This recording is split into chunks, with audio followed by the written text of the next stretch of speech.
আমাদের ধারাবাহিক আলোচনা হচ্ছে ফিকহুন নিকাহ বা বিবাহের মাসাইল, পর্ব নম্বর 4। আজকের বিষয়বস্তু হচ্ছে বিয়ের রোকন এবং শর্ত সম্পর্কে। বিবাহের রোকন সমূহ এবং শর্ত সমূহ সংক্ষেপে আমরা এই বিষয়গুলি নিয়ে আলোচনা করব, যেগুলি অত্যন্ত গুরুত্বপূর্ণ বিষয়। এই বিষয়গুলি ছাড়া বিবাহ হয় না।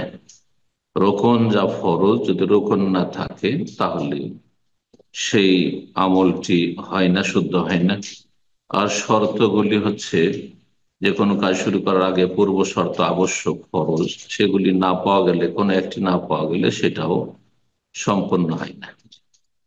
তো আজকের বিষয়গুলি বিবাহ শাদীর ক্ষেত্রে অত্যন্ত গুরুত্বপূর্ণ, যেগুলি থাকা জরুরি। প্রথম বিষয় হচ্ছে আরকান আবদের নিকাহ, বিবাহ বন্ধনের আরকান বা রোকন বা স্তম্ভ। বিবাহ বন্ধনের রোকন হচ্ছে 3টি। যেমন ইসলামের রোকন হচ্ছে 5টি, ঈমানের রোকন হচ্ছে 6টি, এইভাবে সালাতের রোকন রয়েছে। তো বিভিন্ন ইবাদত বন্দেগীর রোকন রয়েছে। এইরকম মামলাত, মানুষের আদান প্রদান, শরীয়তের দৃষ্টিতে সেগুলির জন্য গুরুত্বপূর্ণ বিষয়গুলি রোকন, ফরজ, যেগুলি পিলারের মতো, এই জন্য সেগুলিকে রোকন বলা হয়। 3টি রোকন রয়েছে বিবাহ বন্ধনের। প্রথম রোকন হচ্ছে ওজুদুজ জাওজাইন আল খালিয়াইন মিনাল মাওয়ানি, স্বামী স্ত্রী, পাত্র পাত্রী দুইজনের অস্তিত্ব। এমন পাত্র পাত্রী, এমন ছেলে মেয়ে যাদের আপোষে বিবাহ বন্ধনে কোনো বাধা না থাকে। তাহলে প্রথম রকম হচ্ছে পাত্র এবং পাত্রী, ছেলে মেয়ের অস্তিত্ব।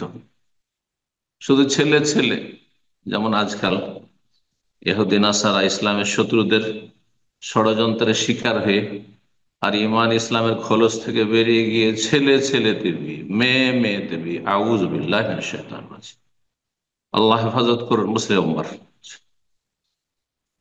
এবং এই রকমের ষড়যন্ত্র যে চলছে, সেগুলি সম্পর্কে মুসলিম নেতৃস্থানীয় এবং ওলামায়ে কেরাম, জনসাধারণ, নর নারী সকলকে সচেতন হওয়ার তৌফিক দান করুন। পাত্র পাত্রী থাকতে হবে, এক ছেলে এক মেয়ে। এমন ছেলে এমন মেয়ে যে তাদের আপোষে বিবাহ বন্ধন কায়েম করার ক্ষেত্রে কোন রকমের যেন বাধা না থাকে, বিবাহের বিশুদ্ধতায় সহিশুদ্ধ হয়, কোনো বাধা না থাকে। যেমন দুধ পানের সম্পর্ক, জি, দুধ ছেলে এবং দুধ মেয়ে, জি, দুধ দুধ ভাই বোন, এইরকম যেন সম্পর্ক না হয়। এইরকমই ধর্মের ভিন্নতা যেন না থাকে, একজন মুসলিম আর একজন মুশরিক এমন না হয়, একজন আস্তিক আর একজন নাস্তিক এমন না হয়, একজন ইসলামে বিশ্বাসী আর একজন ইসলামে আল্লাহর অস্তিত্ব অবিশ্বাসী যেমন না হয়। ইখতিলাফুদ্দিন, দিন ধর্মের ভিন্নতা যেন না থাকে। একমাত্র সীমিত আকারে ছেলে পুরুষ, পুরুষ যে ছেলে, সে ছেলে মুসলিম, ছেলে মুসলিম, পুরুষ মুসলিম। আর আহলে কিতাব, কিতাবিয়া যদি বিয়ে করে সেটি জায়েজ, কিন্তু বেশ কিছু শর্তের সাথে। সেই মেয়ে সতী সাধ্য হইতে হবে, আফিফা হইতে হবে। তারপরে প্রজন্ম যে হবে, ছেলে মেয়ে হবে, সেগুলিকে ইসলামের ওপর রাখতে হবে। আর তারপরেও কিতাব বিয়া বিয়ে করার চাইতে মুসলিম একটা গরিব, একটা অসহায়, হ্যাঁ, একেবারে নিম্ন শ্রেণী যাদেরকে বলছেন, তাদের বিয়ে করা অনেক গুণে উত্তম। আল্লাহ বলছেন ওয়ালা আব্দু মুমিনুন খায়রুম মিন মুশরিকিন ওয়ালা আমাতু মুমিনাতুন খায়রুম মিন মুশরিকাতিন ওয়ালাউ আজাবাতকুম। এটা মুমিন ইমানদার দাসীও যদি হয়, কাজের মেয়ে হয়, খায়রুন, সে বেশি উৎকৃষ্ট, মিন মুশরিক, মুশরিক নেতার চাইতে, কাফের নেতার চাইতে, নাস্তিক নেতার চাইতে। হ্যাঁ, ইহুদ নাসারা মুশরিক বিজাতি, হ্যাঁ, ধনকুবের চাইতে। তাহলে প্রথম রকুন আমরা জানলাম যে দুইজন এমন ছেলে মেয়ে পাত্র পাত্রী হইতে হবে যাদের আপসী বিবাহের বিশুদ্ধতায় কোনো বাধা নেই, শরীয়ী বাধা নেই। 2 নম্বর রকুন হচ্ছে ইজাব। বিবাহ বন্ধনে ইজাব থাকতে হবে। ইজাবের সহজ ব্যাখ্যা হচ্ছে প্রস্তাব বিয়ের। কিরকম প্রস্তাব? ওলির পক্ষ থেকে, মেয়ের মেয়ের ওলি অভিভাবকের পক্ষ থেকে, অথবা তার স্থলাভিষিক্ত যে হবে, হ্যাঁ, সে দায়িত্ব অন্যের উপর ন্যস্ত করা হয়েছে, তার পক্ষ থেকে এই প্রস্তাব যে আমি আমার মেয়ের বা আমার বোনের বা আমি যার ওলি অভিভাবক তার বিয়ে তোমার সাথে দিলাম, ছেলেকে বলবে। অথবা ছেলে বলছে যে আমার সাথে বিয়ে দেন, ছেলের বাবা বলছে আমার ছেলের সাথে আপনার মেয়ের বিয়ে দেন, আপনি যার অভিভাবক, যে মেয়েটির অভিভাবক তার বিয়ে দিয়ে দেন অমুকের। তখন সে বলল আমি এই আপনার এই প্রস্তাবকে, আপনার এই বিয়েকে কবুল করলাম।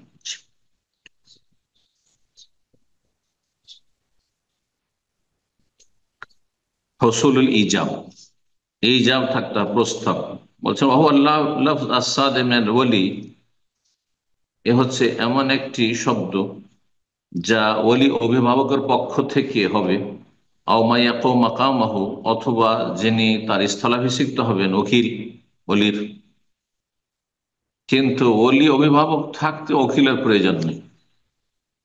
দেশাচার বেদাতি তরিকায় যে অভিভাবক আছে সেখানে উপস্থিত, সে বিয়ের জন্য অনুমতি দিতে পারবে, তারপর একজন উকিল নিযুক্ত করো, উকিল বাব, এগুলি বেদাত, এগুলি নেই। কিন্তু সে হয়তো কথা বলতে পারছে না, সে কাজটি পরিচালনা করতে পারছে না, তখন দায়িত্ব দিল, অথবা খতিব সাহেব যিনি বিয়ে পড়াচ্ছেন, অথবা কাজী সাহেব যিনি বিয়ে পড়াচ্ছেন, আমার আহ, মেয়েটির বিয়ে পড়িয়ে দেন বলে উকিল উকিল করলো, অথবা ছেলের ক্ষেত্রে বলল যে আমার ছেলেটির বিয়ে পড়িয়ে দেন। এগুলো হচ্ছে আমাদের দেশি তরিকা। কিন্তু সরাসরি ছেলেকে বলবে ওলি, মানে মেয়ের অভিভাবক, অথবা মেয়ের অভিভাবকের স্থলাভিষিক্ত ব্যক্তি কি বলবে, জাওয়াজতুকা, তোমার সাথে আমি বিয়ে দিয়ে দিলাম, ফুলানাতান, অমুকের, আমার মেয়ে অমুকের, হ্যাঁ, উখতি ফুলান, আমার বোন অমুকের, এইভাবে আমার ভাতিজি অমুকের, আমার নাতিন পুতিন অমুকের। আও আনকাহ তোকা, তোমার সাথে আমি নেকাহ দিয়ে দিলাম, জওয়াজ বলবে, নেকাহ বলে, আও মাল্লাক তোকা, তোমাকে তার মালিক বানিয়ে দিলাম, সেটা দিয়ে বিয়ে হতে পারে, তামলিক দিয়ে। এই ধরনের শব্দ যেগুলো বিবাহর অর্থ বহন করে। তো মূলত ইজাব হচ্ছে মেয়ের অভিভাবক বা তার স্থলাভিষিক্ত যিনি, তার পক্ষ থেকে যে কাজ করছেন তার পক্ষ থেকে বিয়ের প্রস্তাব। বিয়ের প্রস্তাব মানে আমাদের দেশীয় তরিকায় যে বিয়ের প্রস্তাব নিয়ে আসলো, ছেলে পক্ষ ওইটা নয়, এটি হচ্ছে যে আমার মেয়ের আমি বিয়ে দিয়ে দিলাম, এ কথা বলা। 3 নম্বর রকম হচ্ছে হসুল কাবুল, কবুল করে নেওয়া, গ্রহণ করে নেওয়া। সেটি স্বামীর পক্ষ থেকে হবে, অথবা স্বামীর স্থলাভিষিক্ত, স্বামী হয়তো বোবা, স্বামী হয়তো কথা বলছে না, অথবা সে নাই সেখানে, আর একজনকে দায়িত্ব দিয়েছে, লিখিত অথবা মৌখিক দায়িত্ব দিয়েছে যে আমার পক্ষ থেকে আপনি এই বিয়েটিকে কবুল করবেন। নাবালকের বিয়ের ক্ষেত্রে এরকমটা সাধারণত করে থাকে আমাদের সমাজে। বেআইয়াকুল, এইভাবে বলবে, কাবেল তো হাজার নেকাহ, যখন মেয়ের বাবা, মেয়ের অভিভাবক বলল যে আমি আমার মেয়ের বা আমার বোনের বা আমার অমুকের বিয়ে দিয়ে দিলাম অমুকের, তখন সে বলবে যে আমি এই বিয়েটি কবুল করলাম। আরবিতে বলার কোনো প্রয়োজন নেই, নিজের ভাষায় বলবে, বুঝে বলবে, এবং যারা শুনছে সাক্ষী মজলিস আছে তারা বুঝবে। আর যদি কেউ আরবিতে বলে আর তার অনুবাদ সেখানে বলে দেয় তো বলতে পারে। ফায়দা হাসাল আল ইজাব আল কবুল ইনাকাদ নিকাহ, ইজাব আর কবুল হয়ে গেলে বিবাহ হয়ে গেল। বিবাহ বন্ধন হয়ে গেল। এ হচ্ছে তিনটি বিষয়: পাত্র পাত্রীর অস্তিত্ব, ইজাব, অভিভাবক বা অভিভাবকের স্থলাভিষিক্তের পক্ষ থেকে, বিয়ের পক্ষ থেকে, যে আমি বিয়ে দিয়ে দিলাম অমুকের, যার আমি বলি অভিভাবক, আর ছেলে বা ছেলের পক্ষ থেকে যাকে দায়িত্ব দিয়েছে ছেলে, সেই ব্যক্তি কবুল করবে। বিয়ের ক্ষেত্রে আরেকটি মাসআলা রয়েছে, সেটি হচ্ছে বিবাহের কথাবার্তা পাকা করার আগে মেয়ের কাছে মেয়ের অভিভাবক অনুমতি চাইবে, বিনা অনুমতিতে বিয়ে দেবে না। আমাদের সমাজে এই ভুলগুলি করা হয়, যে মেয়ের অনুমতি নাই না, বাবা মায়ের পছন্দ হয়েছে, বিয়ে সাজিয়ে দিয়ে বসে আছে, কথাবার্তা পাকা করে বসে আছে। না, কথাবার্তা পাকা করা জায়েজ নয় যতক্ষণ পর্যন্ত অনুমতি সম্মতি না নেন। বলছেন লেখকের জন্য, ইয়াজিবু আলা ওয়ালিল মারআতিল মুকাল্লাফা আন ইয়াস্তাযিনা ক্বাবলা যাওয়াজ, ফরজ হচ্ছে মেয়ের অভিভাবকের ওপর, যার উপরে দায়িত্ব এসেছে বিয়ে দেওয়া, সে তার কাছে অনুমতি, যে মেয়ের কাছে অনুমতি, সুন্নত হচ্ছে যে তার কাছে সরাসরি অনুমতি চাইবে। হ্যাঁ, ছেলের যিনি অভিভাবক তিনি সরাসরি অনুমতি চাইবেন, বলবেন না হ্যাঁ তুমি অনুমতি নাও, কোনো প্রয়োজন নেই, সরাসরি বলবেন। আর যদি দেখা যায় যে হয়তো অনেক অনেক মেয়েরা আছে, বাবা খুব লজ্জা পায়, বাবার সামনে হ্যাঁ না কিছুই বলবেন না, সম্মতি বোঝা যাবে না, তখন কাউকে দিয়ে বলাতে পারে, কিন্তু সেটা নিশ্চিত হবে যে অনুমতি আসলে হয়েছে কিনা। বিয়ের পূর্বে অনুমতি নিতে হবে, বিয়ের মজলিসে নয়। আবার আমাদের দেশের বেদাতি তরিকা হচ্ছে বিয়ের মজলিসে সব কিছু প্রস্তুত, বিয়ে হবেই হবে, তখন অনুমতি নিতে যাচ্ছে না, না অনুমতি নেই তখন। আর মেয়েকে বিয়ে পড়াচ্ছে, কবুল করাচ্ছে না, মেয়ের কবুলও নেই, এগুলো সব বেদাত। বিবাহ সম্পর্কে আমার বিষয়ভিত্তিক আলোচনা করতে সব বিস্তারিত আলোচনা করছে। বিকরান কানাত আও সাইয়্যিবান, কুমারী হোক আর অকুমারী, বিধবা হোক, তালাক প্রাপ্তা হোক, অনুমতি নিতে হবে। যদি কুমারী হয়, লজ্জায় চুপ থেকে যায়, আর বুঝতে পারেন তার চুপ থেকে যাওয়াই সম্মতি, তাহলে তো ঠিক আছে। আর যদি অকুমারী হয়, বিধবা, তালাক প্রাপ্তা, তাহলে তো লজ্জা ভেঙে আছে, তাহলে মুখে উচ্চারণ করে বলবে যে হ্যাঁ বা না বলবে, এই বিয়েতে রাজি কি রাজি না।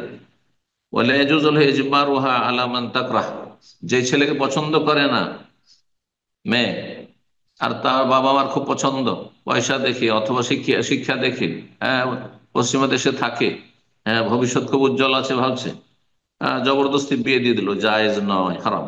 হাই নাকাদ আলিহা, যদি জবরদস্তি বিয়ে দিয়ে দেয় অথচ সম্মতি নয়, হিয়া গায়রু রাজিয়া, সে মেয়েটি রাজি না, ফালাহা ফাসকুল আকদ, তাহলে তার অধিকার, মেয়েটির অধিকার রয়েছে, পূর্ণ অধিকার দিয়েছে ইসলামে, যে সে বিবাহকে বাতিল ঘোষণা করতে পারে, বিবাহ বিচ্ছেদ ঘটাতে পারে। না এম এ বিয়ে মানি না, বিবাহ বিচ্ছেদ ঘটাতে পারবে। এই মর্মে দুটি হাদিস নিয়েছেন লেখক, বুখারী মুসলিমের হাদিস। প্রথম হাদিস, আবু হুরায়রা রাদিয়াল্লাহু তাআলা আনহু বলেন, আন্নান নবী সাল্লাল্লাহু আলাইহি ওয়াসাল্লাম বলেন, লা তুনকাহুল আইয়্যিমা হাত্তা তুস্তামার, অকুমারী, বিধবা অথবা তালাক প্রাপ্তা বিয়ে দেওয়া যাবে না তার, হাত্তা তুস, যতক্ষণ পর্যন্ত তার নির্দেশ না নেবেন, যে হ্যাঁ নির্দেশ দিচ্ছে যে হ্যাঁ বিয়ে দিতে পারেন আমার অমুক ছেলের সাথে। ওয়ালা তুনকাহুল বিক্র, আর কুমারীর বিয়ে দিতে পারবেন না হাত্তা তুস্তা, যতক্ষণ তার অনুমতি না নেওয়া হয়।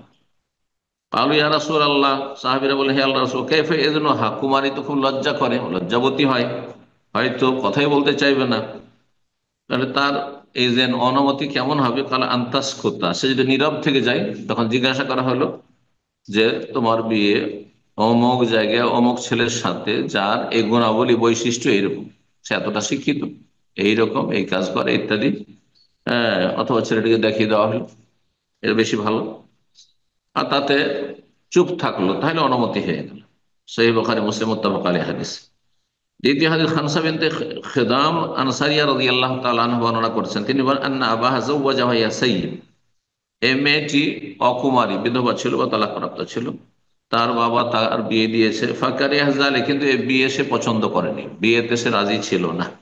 ফাতাত রাসূলুল্লাহ সাল্লাল্লাহু আলাইহি ওয়াসাল্লাম ফারাদ্দা নিকাহ, নবী সাল্লাল্লাহু আলাইহি ওয়াসাল্লাম কাছে এসে অভিযোগ করলো ওই মেয়েটি, যে ইয়া রাসূলুল্লাহ, আমার আব্বা জবরদস্তি বিয়ে দিয়েছে, অথচ আমাকে জিজ্ঞাসা করেনি, কিচ্ছু করেনি, আমি পছন্দ করি না।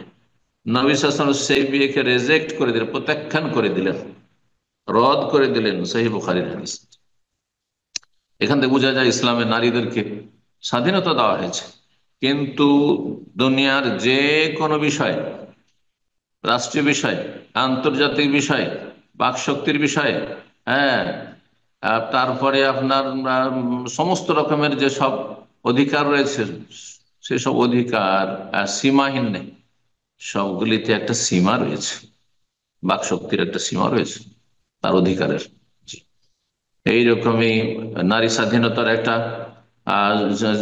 সীমা রয়েছে, আপনার রুজি রোজগারের, এমনকি আইন রাষ্ট্রীয়, জি, জাতীয় পর্যায়ে আপনার স্বাধীনতা আছে একজন নাগরিক হিসেবে, কিন্তু তার একটা সীমানা আছে। যে যে সীমাহীন আপনি দেশে নাশকতামূলক কাজ করবেন বলে এটা আমার স্বাধীনতা, বাক স্বাধীনতা, না না, মোটেই না। তো দুনিয়ার সব ক্ষেত্রে আমরা মানছি যে সব ক্ষেত্রে সীমিত স্বাধীনতা, স্বাধীনতা আছে। সেক্ষেত্রে মানে ইসলামে মেয়েকে একবার স্বাধীনভাবে ছেড়ে দেওয়া হয়নি যে তুমি যার সাথে ইচ্ছা তার সাথে গিয়ে লিভ টুগেদার শুরু করে দাও, হ্যাঁ, বিয়ে বসে যাও বিনা অলিতে। মানে অলি থাকতে হবে, নেতৃত্ব, অভিভাবকত্ব অবশ্যই থাকতে হবে, কিন্তু সম্মতি অবশ্যই থাকতে হবে তার সাথে। মেয়ের বিনা সম্মতিতে বিয়ে দেওয়া যায় নয়, আর বিয়ে দিয়ে দেয় আর তারপর সেটাকে যদি স্বীকৃত সাব্যস্ত না রাখে, সে বলছে না আমি এখানে থাকবো না বা বিয়ে করবো না, এর সংসারে যাব না, তাহলে হারাম তাকে জবরদস্তিতে পাঠানো। এবং পূর্ণ অধিকার রয়েছে, সে আইনের আশ্রয় নেবে, সে আইনের, ইসলামী আদালতের আশ্রয় নেবে। লেখক তারপরে বলছেন, নাবালিকার বিয়েতে 9 বছরের কম বয়সী মেয়েদেরও বিয়ে দেওয়া জায়েজ রয়েছে। এটি হচ্ছে ইসলাম। ইসলাম বিরোধী কোনো আইন তৈরি করা জায়েজ নয়, এটি ইসলামের উপর হস্তক্ষেপ এবং ইসলামের বিধিবিধানের ক্ষেত্রে সীমা লঙ্ঘন। যারা সীমা লঙ্ঘন করে তাদেরকে আল্লাহ কখনো ছাড় দেন না, কখনো শান্তিতে রাখেন না, এবং কখনো তারা সফল নয়। আল্লাহ লা ইউহিব্বুল মুতাদিন। তো নাবালিকার বিয়ে দেওয়া বাবার জন্য, মেয়ের বাবার জন্য জায়েজ, যদি উপযুক্ত ছেলের সাথে দেয়। সেই ক্ষেত্রে নেহা, অনুমতি তখন হলো না, সম্মতি হলো না। সাবালিকা হওয়ার পরে তার স্বাধীনতা থাকবে, যদি তার পছন্দ হয় তো থাকবে তার সাথে, আর না হলে বিবাহ বিচ্ছেদ ঘটাবে। তো নাবালক নাবালিকার বিয়ে জায়েজ রয়েছে।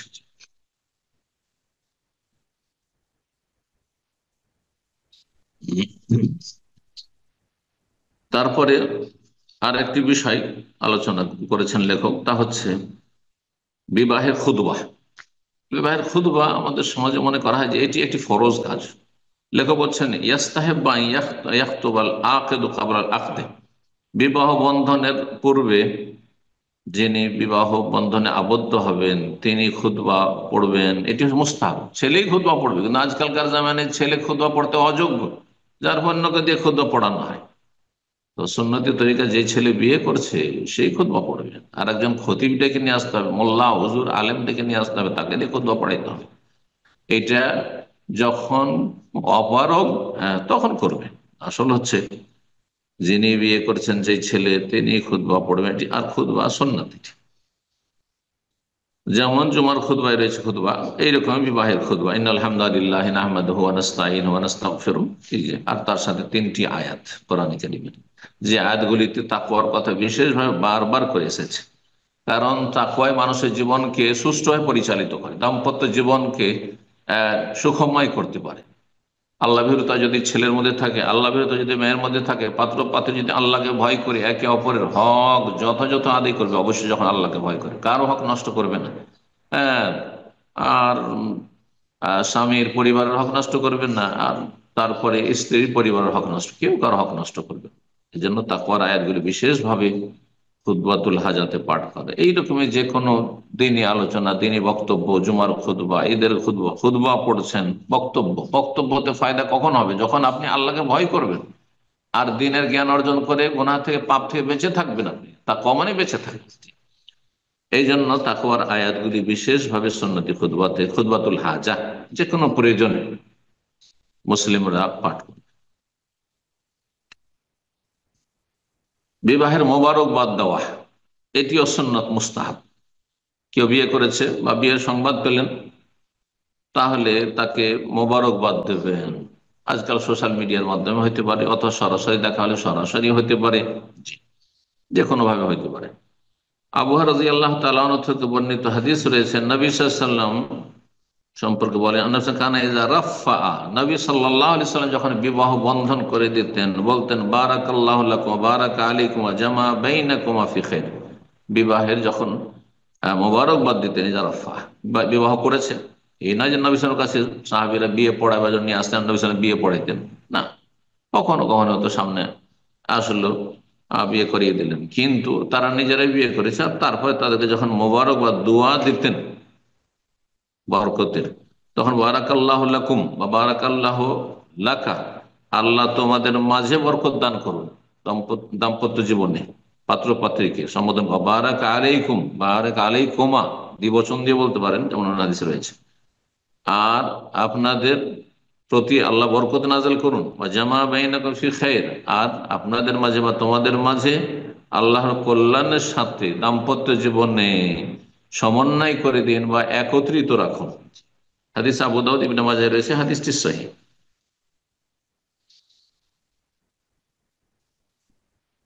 এখন বিবাহের শর্তগুলি নিয়ে আলোচনা করি। বিবাহের শর্ত হচ্ছে চারটি। এক নম্বর শর্ত হচ্ছে পাত্র পাত্রীর নির্ধারণ, তাআয়িনুজ যাওজাইন। রোকন ছিল পাত্র পাত্রীর অস্তিত্ব, অস্তিত্ব আছে, অনেক ছেলে আছে অনেক মেয়ে আছে, কিন্তু নির্ধারণ করবেন না যে কোন ছেলে কোন মেয়ের সাথে বিয়ে হচ্ছে। তো এই ছেলের, হ্যাঁ, যার নাম অমুক, হ্যাঁ, আর অমুকের ছেলে, হ্যাঁ, অমুক গ্রামের, এত বিস্তারিত বলা না বলে চিনলে হলো, যদি সামনে থাকে দেখে দিলে এই ছেলের বিয়ে দিলাম এই মেয়ের সাথে, জি। তাইয়ুনুজ যাওজাইন, পাত্র পাত্রীর, হ্যাঁ, ছেলে এবং মেয়ে যে বিয়ে হচ্ছে, তাদের নির্দিষ্টকরণ হইতে হবে। আপনি নির্দিষ্ট করেন যে কোন ছেলের কোন মেয়ের সাথে বিয়ে হচ্ছে। কয়েক বোন আছে, কোন বোনের সাথে, একজনের কয়েকটি মেয়ে আছে, কোন মেয়ের সাথে বিয়ে হচ্ছে, একজনের কয়েকটি ছেলে আছে, কোন ছেলের সাথে বিয়ে হচ্ছে। একই গ্রামে, হ্যাঁ, পাঁচজন আব্দুল্লাহ আছে, কোন আব্দুল্লাহর বিয়ে হচ্ছে। হ্যাঁ, একই গ্রামে পাঁচজন আয়েশা আছে, কোন আয়েশার সাথে বিয়ে হচ্ছে। তাইনুজ যাওজাইন। দুই নম্বর রেদা যাওজাইন, পাত্র পাত্রীর সম্মতি, দুইজনকে রাজি থাকতে হবে। আর ছেলে রাজি না, আমাদের দেশ সমাজে খুব কাজে ধরা খেয়েছে, তখন জবরদস্তি সমাজের লোকেরা বিয়ে পড়িয়ে দিল। ওই রাজি না থাকলে বিয়ে হবে না আসলে। এই জন্য এগুলো বিয়ে টিকেও না, ও রাখতেই চায় না বা ও থাকতেই চায় না, লম্পটি করেছে। তো কি করে ওদেরকে বিয়ে দিয়ে টিকাবে? এটি কি সমাধান হলো? এটি শারীরিক সমাধান নয়। সামাজিক সমাধান অনেক সময় হিতে বিপরীত হয়, ক্ষতি হয়। রেদা জৌজে, ছেলে মেয়ের পাত্র পাত্রীর সম্মতি। তৃতীয় শর্ত হচ্ছে অভিভাবক থাকতে হবে, লিগেল, বানানো নয়, মন গড়া। কোর্ট ম্যারেজ করতে গেল আর সেখানে একজন কাউকে তলাশ করে তাকে ওলি বানিয়ে দিল, হ্যাঁ, জাল ওলি না, সত্যিকারের ওলি অভিভাবক থাকতে হবে। আর নিকটবর্তী ওলি থাকতে দূরবর্তী ওলি দিয়ে হবে না, যদি নিকটবর্তী ওলি যোগ্য থাকে বিবাহ দেওয়ার। ফালা ইয়াজুজু নিকাহু ইমরাতিন ইল্লা বিওয়ালি, সুতরাং কোন মেয়ের বিয়ে জায়েজ নয়, সে নাবালিকা হোক, সাবালিকা হোক, কুমারী হোক, অকুমারী, বিধবা, তালাক প্রাপ্তা হোক, বয়সিকা হোক, যে কোনো অবস্থায় হোক না কেন, শিক্ষিত হোক অশিক্ষিতা হোক, বিনা ওলিতে বিবাহ জায়েজ নয়। ওলি কেমন হইতে হবে? ওলি, প্রথম কথা, পুরুষ হবে না। মেয়ের মা বিয়ে দিয়েছে, মেয়ের খালা বিয়ে দিয়েছে, মেয়ের দাদি নানি, জায়েজ না, হবেই না। যতই শিক্ষিত হোক না, যত জ্ঞানবতী হোক না কেন, এই এখন জাকার, এখন ওয়ালি ও জাকারান, পুরুষ, হররান, স্বাধীন হবে, গোলাম হবে না, বালেগান, সাবালক হবে, নাবালক যেন না হয়। নাবালক 12 বছরের ছেলে এখনো সাবালক হয়নি, তাকে ওলি বানিয়ে দিয়েছে না। 12 বছরের ভাই, তাকে ওলি বানিয়ে দিয়েছে, 11 বছর 12 বছর, এখানে সাবালক হয়নি হয়তো। আকেলান, জি, বিবেক সম্পন্ন হইতে হবে। পাগল, হ্যাঁ, আর পাগলকে ওলি বানিয়ে দিয়েছে, হবে না। রশিদান, তার জ্ঞান বুদ্ধি থাকতে হবে। আধা পাগল, হ্যাঁ, পাগল তো নাই কিন্তু আধা পাগল, জ্ঞান বুদ্ধি নেই, ওকে যা বলবেন তাই, তাহলে চলবে না। সে বুঝে যে আমার বোনের জন্য বা আমি যার অভিভাবক হচ্ছে, যে মেয়ের বিয়ের কথা বলছি, সেটা তার জন্য কল্যাণকর হবে না কি হবে না, এই বিষয়গুলো বুঝে, ভালো মন্দ বুঝে। ওইস্তারাতুল ইত্তেফাক ফিদ্দিন, তারপরে বিয়ে দেওয়ার ক্ষেত্রে ধর্মীয় ঐক্য থাকতে হবে। জি, মুসলিমের মুসলিমের সাথে বিয়ে হবে, নামাজি নামাজের সাথে বিয়ে হবে, নামাজি মেয়ের বেনামাজি ছেলের সাথে বিয়ে দেবেন, হারাম, জায়েজ নয়। এইরকমই নামাজি ছেলে আর বেনামাজি মেয়ের সাথে বিয়ে দেবেন না। ধার্মিক ছেলে, আল্লাহ ভীরু ছেলে আর বেহায়া বেপরদা বেদিন, বাদ মেলামেশা আর দুনিয়ার সাথে বিয়ে করে নেবেন, বিয়ে দিয়ে দেবেন না, এগুলো করবেন না। বিশেষ করে ধর্মীয় ভিন্নতা মানে তৌহিদের জায়গায় শিরক রয়েছে, হ্যাঁ, নাস্তিকতা রয়েছে। একজন নাস্তিক আর একজন নাস্তিক, একজন মুশরিক বহুত্ববাদী মাজারে সিজদা করে, আর একজন মাজার পূজাকে মাজারে সিজদা করে, শিরক করে, এই জন্য বিয়ে দাও। 4 নম্বর শর্ত হচ্ছে খুলু যৌজাইন মিনাল মাওয়ানি বিআন লা ইয়াকুনা বিহিমা আও বিআহাদিহিমা ইয়ামনাউ তাজওয়ীজ মিন নাসাবিন আও সাবাবিন। এই যে পাত্র পাত্রী রয়েছে, এরা যেন বাধা মুক্ত হয় বিবাহ বৈধতায়, বিবাহ বৈধ হওয়ার ক্ষেত্রে এমন কোনো শারঈ বাধা না থাকে। আপোষে যে ছেলে যে মেয়ের সাথে বিয়ে দিচ্ছেন বা বিয়ে হচ্ছে, সেই ক্ষেত্রে বংশীয় বাধা না হয়, অথবা কোনো এমন আত্মীয়তার কারণ হয়েছে, বৈবাহিক সম্পর্কের কারণে। আপনার স্ত্রীর বোন বিয়ে করছেন, হারাম। স্ত্রীর খালা, হারাম। স্ত্রী যাকে বিয়ে করেছেন তার ফুফু, বিয়ে করা হারাম। যে থাকে, তাহলে যেসব বাধাগুলি রয়েছে সেসব বাধা থেকে মুক্ত হইতে হবে। আরেকটি বিষয় নিয়ে আলোচনা করি আর তারপরে আলোচনা শেষ করি, সেটি হচ্ছে বিবাহের সাক্ষী রাখা। সাক্ষী রাখা বিয়ের জন্য ওয়াজিব, ওয়াজিব ফরজ। সাক্ষী কেমন হইতে হবে? এমন 2জন পুরুষ সাক্ষী হইতে হবে যারা সৎ হয়, তাদের তৌহিদ ঠিক আছে, বড় শিরক নেই। নাস্তিক কোনোদিন মুসলিম মেয়ের জন্য সাক্ষী হইতে পারে না, বা মুসলিমের বিয়ের জন্য সাক্ষী হইতে পারে না। মুশরিক সাক্ষী হইতে পারে না, অমুসলিম সাক্ষী হইতে, কাফের সাক্ষী হইতে পারে না। জি। আর এরকম বেনামাজি সাক্ষী হইতে পারে না। প্রকাশ্যে, প্রকাশ্য গোনা করে, প্রকাশ্য লম্পট, হ্যাঁ, জেনাকারী, হ্যাঁ, প্রকাশ্য মদখোর, প্রকাশ্য খুনি, এই ধরনের লোক সাক্ষী হবে না। আদলাইনে, তারা যেন আদেল হয়। আদেল, যে ফাসেকি থেকে মুক্ত রয়েছে, প্রকাশ্য কাবিরা গোনা থেকে মুক্ত রয়েছে, এইরকম সাক্ষী হইতে হবে। মুসলিম সমাজে যে সেই সাক্ষী যে হচ্ছে, এগুলো দুনিয়াদারি মানব রচিত বিধানের সাক্ষী। কিন্তু যেহেতু বিবাহ সাথে একটি সার এই বিষয়, এই ক্ষেত্রে মুসলিম এমন হইতে হবে যে আদেল, ফাসেকি মুক্ত যেন হয়, তার মধ্যে ফাসেকি না থাকে, প্রকাশ্যে কোনো গুনাহ থাকে। গোপনে কোনো গুনাহ আছে, আমাদের দায়িত্ব নেই যে গোপনে তার তদন্ত করা। কিন্তু প্রকাশ্যে জানছেন যে সে মদখোর, সে গাঁজাখোর, সে বেনামাজি, সে রোজা রমজানের দিনে প্রকাশ্যে খাওয়া পানাহার করে, রোজা রাখে না, প্রকাশ্যে খুন জানা আছে সে খুনি, ইত্যাদি ইত্যাদি, তওবা তার হয়নি, সংশোধন হয়নি, তাহলে তাকে সাক্ষী বানানো যায় না। বিয়ের জন্য সাক্ষী হবে শাহেদাইনে আদলাইনে, ভালো মানুষ হইতে হবে। মোকাল্লেফাইনে, সাবালক হইতে হবে 2জন সাক্ষী, নাবালককে সাক্ষী বানাইলে হবে না। কমপক্ষে 2জন সাক্ষী থাকতে হবে।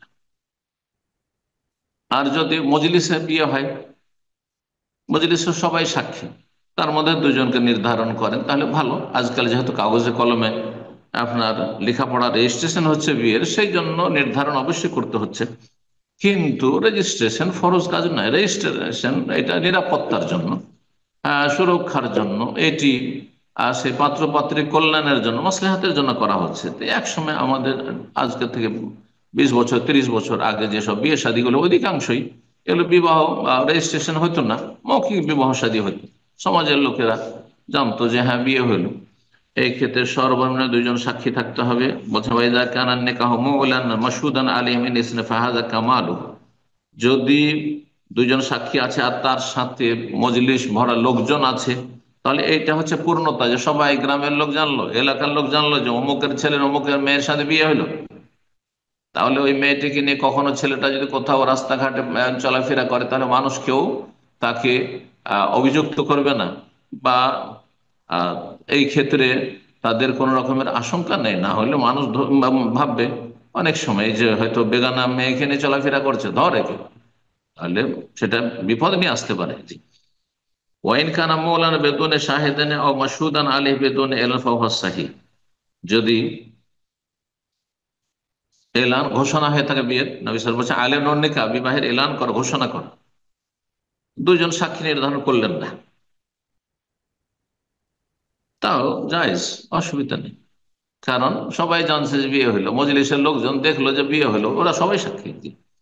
কিন্তু আবার বলছি, সাক্ষী নির্ধারণ করে দেওয়াটি ভালো। এখানে আজকের আলোচনা শেষ করলাম। আল্লাহ রাব্বুল আলামিন যেন আমাদেরকে উপকারী জ্ঞান দান করেন এবং নেক আমলে তৌফিক দান করেন। আমাদের বিবাহ শাদী যেগুলি হয়েছে আর যেগুলি হচ্ছে আর হবে, সেগুলিতে যেন আল্লাহ মুসলিম সমাজে বারাকা দান করেন এবং বরকত ধ্বংসকারী যেসব বিষয়গুলি সেগুলি থেকে আল্লাহ আমাদের সকলকে বাঁচিয়ে রাখেন। জাযাকুমুল্লাহ খাইরান। ওয়া সাল্লাল্লাহু ওয়া সাল্লাম আলা নবিয়িনা মুহাম্মদ ওয়া আলা আলিহি ওয়া সাহবিহি আজমাইন।